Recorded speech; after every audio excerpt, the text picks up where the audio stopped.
এটা তো তোমার বিয়ে করার আগে ভাবা উচিত ছিল। একজন পুরুষ মানুষ হয়ে নিজের স্ত্রীর এইটুকু ইচ্ছা তুমি পূরণ করতে পারবে না? স্ত্রীর এই কথাগুলো নীলকে আহত করে নিঃশব্দে ওখান থেকে চলে যায়নি।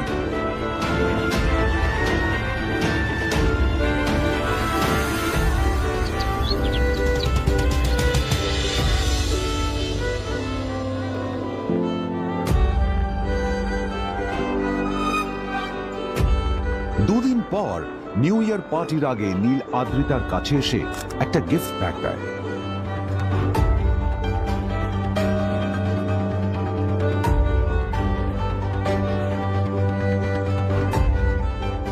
আদ্রিতা মুখ বেজার করে বাক্সটা খুলল, তবে তারপর বাক্সের ভেতরে গিফটটা দেখতেই ও চমকে গেল।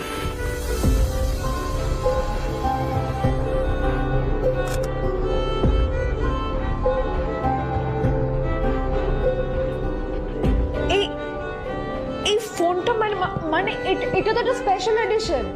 এটার দাম তো 3 কোটি টাকা। তুমি এটা পেলে কোথায়? আসলে এটা অরিজিনাল নয়। আমি ওই ফোনটারই একটা কপি এনেছি।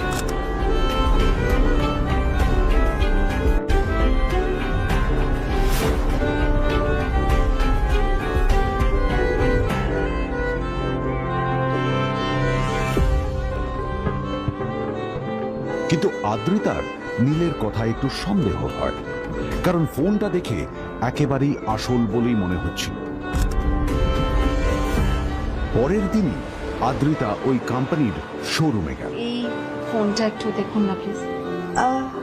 ওয়াও, আচ্ছা ম্যাম, আপনি কি মিস্টার রয় চৌধুরীর বন্ধু?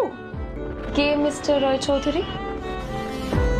ও, আপনি কি ওই রয় চৌধুরী গ্রুপ অফ ইন্ডাস্ট্রিজ এর মালিকের কথা বলছেন? হ্যাঁ। না না, আমি ওনাকে চিনি না। আমি কেন, আমার মনে হয় কেউই ওনাকে চেনে না। বড় বড় মানুষেরাই ওনা দেখা পান না। আমিও কোনোদিন ওনাকে দেখিনি, কিন্তু সাডেনলি আপনি এই প্রশ্নটা করলেন কেন? অ্যাকচুয়ালি ম্যাম, আপনার হাতের এই ফোনটা আসলে এটা ফোনের স্পেশাল এডিশন। এই কাটিং, এই ডিজাইন, এই লোগো, এটা জাল করা ইজ নেক্সট টু ইম্পসিবল। আর গোটা ভারতে বিক্রি হওয়া এই ফোনের সেকেন্ড পিস এটা, যেটা মিস্টার রয় চৌধুরী কিনেছিলেন। সেজন্য জিজ্ঞেস করছি ম্যাম, আপনি এই ফোনটা কোথা থেকে পেলেন?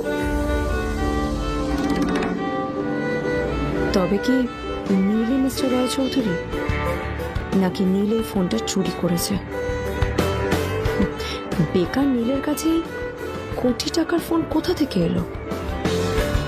নীলের সত্যিটা তাহলে কি? আর ও যদি সত্যি বড়লোক হয়ে থাকে, তবে ও নিজের শ্বশুর বাড়িতে খরচামাই নই বা থাকে কেন? আদ্রিতা এসব কথাই মনে মনে ভাবছিল, তবে আদ্রিতার বিশ্বাস ছিল যে কোনো না কোনো মতলব করেই নীল এই ফোনটা আদ্রিতার জন্য নিয়ে এসেছিল। কিছুদিন পর আদ্রিতা সেই ফোনটার কথা ভুলে গেল। নীল সকাল সকাল ঘুরতে বেরিয়েছে বাইরে।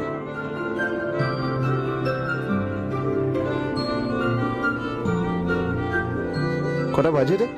আমার খুব লেট হয়ে গেছে বুঝলি। তোরা খেল, ঠিক আছে? তোরা খেল, আমি আসছি।